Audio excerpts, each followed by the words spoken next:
Does anyone else out there ever feel just kind of like lost because you can't find your tribe, you can't find what would be just like common sense people, someone who's just not so freaking extreme in one way or another, not a crazy leftist woke lunatic, and also not a crazy right wing crazy anarchist. You know, some of these people are just too much, man. You're too much.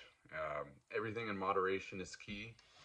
We need a centralized government. We need a strong centralized government, but we also need a trimmed and efficient government. That was the model. That was the American way. That was so great that we led the world for so long.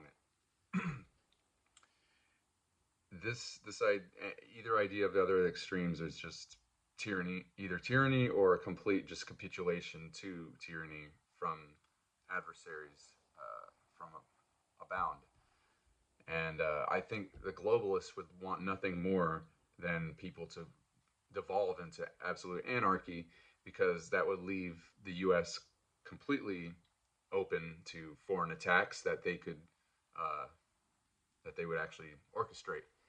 So, you know, um, you just basically, like decentralizing and getting out of the game, not voting and stuff like that, or not supporting Trump and the MAGA movement, which is not just Trump anymore. It's also many other people who, like him, came from the Democrat side because they realized it was just going down the wrong path, like Tulsi Gabbard and RFK Jr. and Elon Musk. You know, and these are some thought leaders and big people in the world. So I think it's important to pay attention to where the people are headed, and I think everyone is kind of seeing like the fork in the road here, and they've made their choice that like, hey, this was the only way America survives. That's pretty much what you've heard from Tulsi and RFK and Elon especially, is to go this route. You know, somebody who's actually just willing to listen, basically. And then there's these naysayers from both ends. You just have the leftists who will just hate anything that Trump ever does, no matter how much good he's done. Um, they'll only focus on the negative or false information. But then there's the anarchists too, who are no help to us either, even though we should be seeing eye to eye on most things, and we do. But then they go wrong because they've gone too far. They've gone to the point where it's like they don't trust anything. And I understand why you would get to the point where you think everything's a psyop, and you think Trump is a psyop, and everyone's compromised because they've all taken money from what's his name, Tiller or whatever. Um, you'll find him. He okay, so all these people have taken money from somebody or somehow or another through somebody, right? Like, okay, great, but does that mean they have absolutely no autonomy? I mean, I don't think so. I don't think that means that they have absolutely no autonomy. I believe that people still have the ability to make their own decisions, and I think you've seen it. I think the results speak for themselves, and people are turning a blind eye to the obvious truth of the way that our our government was falling apart just 4 years ago, and now it's getting pulled back together, and we're actually making moves towards uh, handling the debt and getting us out of that. You know, it's not the moves that we wanted it right away, but it's also, this is a democratic process that our country has built. Our country made it hard for people to make drastic changes like this on purpose, because they didn't want it to be so easy, right? They wanted things to kind of move in a little more slow manner to make sure that things are going on course.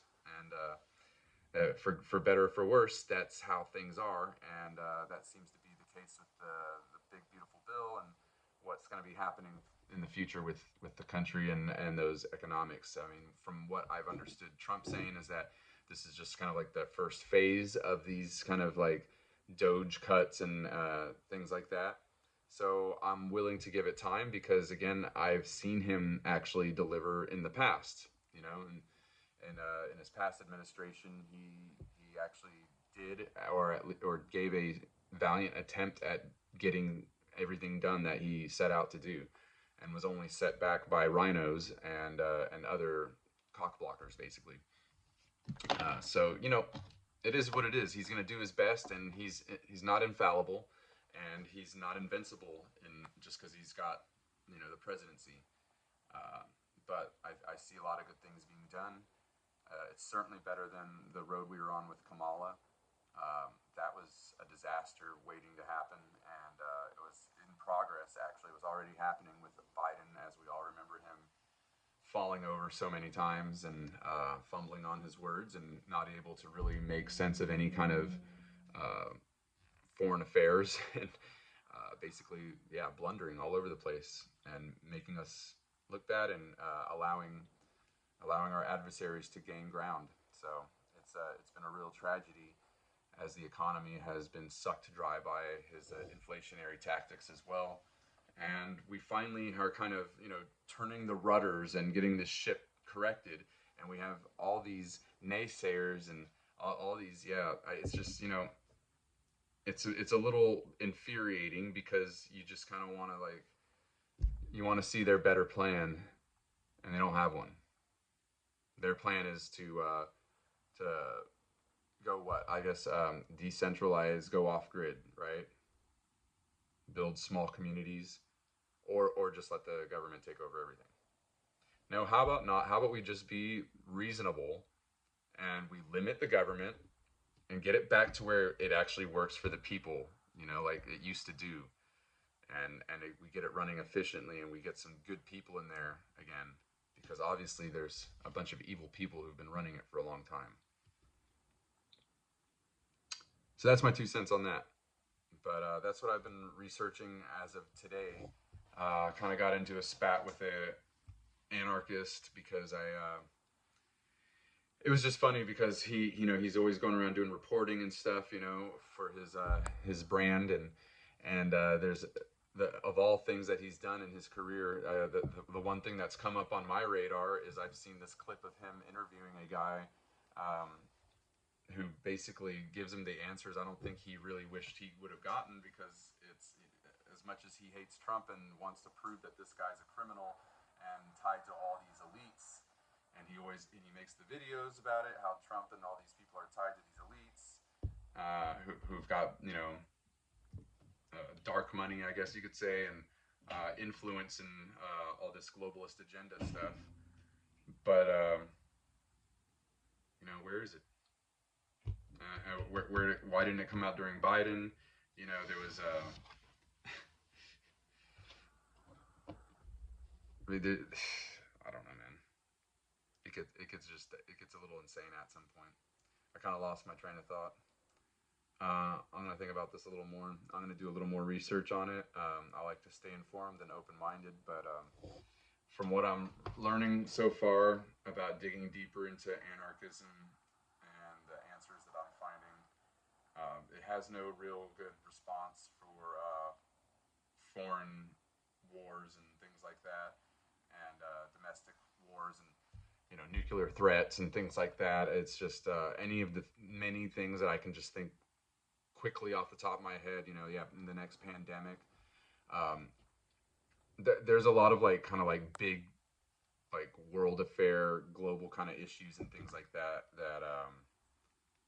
I think it's completely unrealistic at this point.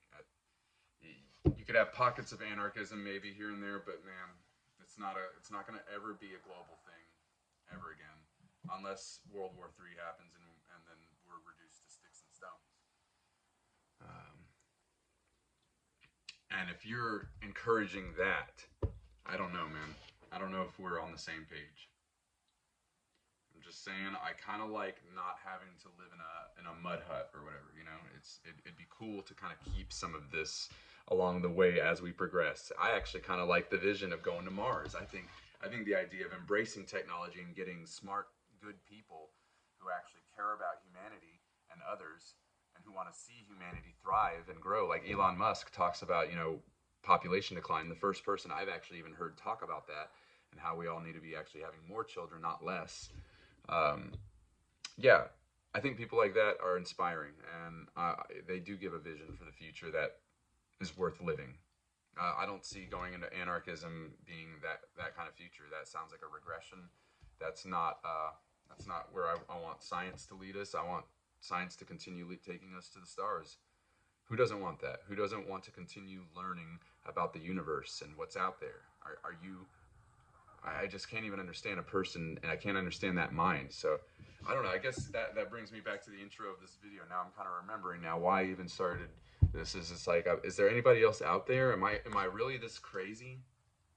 Am I that nuts that I just kind of see things like in this like kind of holistic view, and I can see how there's all these like warring extremes, and it's like, why can't we pick the more common sense good out of each side and just make this make this work, you know? And I think that's what our government used to do. That's what it used to be like, and it got usurped by these globalist scumbags, you know, by these people who want to destroy the United States and turn this into some kind of one world government tyranny. But I guarantee you, the easiest way you can make that possible for them is by laying low in little communities, little communes, and not building anything other than little self-sustaining civilizations that can easily be wiped off the map by any military force, including the deep state of the United States, um, if they so had the desire or need to. So it's like, that's just so unrealistic, man. You guys got to get your heads out of your asses. All right, it's time to come back to reality. We have a freedom here. You have a freedom to even see what I'm saying right now because of technology. So don't be mad at the tech bros. Don't get mad at technology. Don't revert back to the huts. All right, and the hunting and gathering.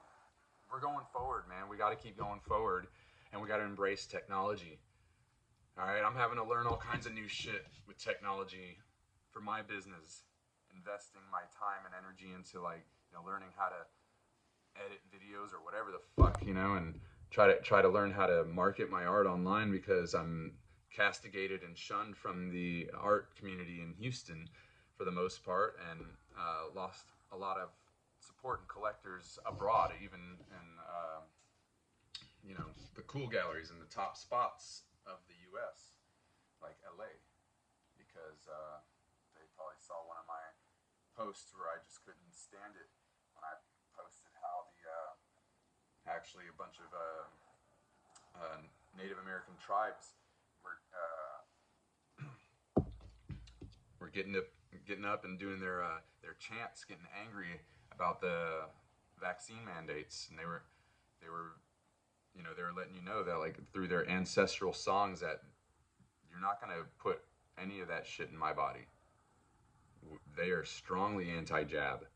If you wokies think that you've got some kind of alliance with the real um, natives, you think they're gonna take your poison shot? You don't even know who you're dealing with. You guys are in another world. Good thing is I'm in reality. I like reality. I like staying based, and I know a lot of Native Americans support Trump because they understand what's better for this country. And yeah, okay. I'll end on that note. We'll talk some more soon. See ya.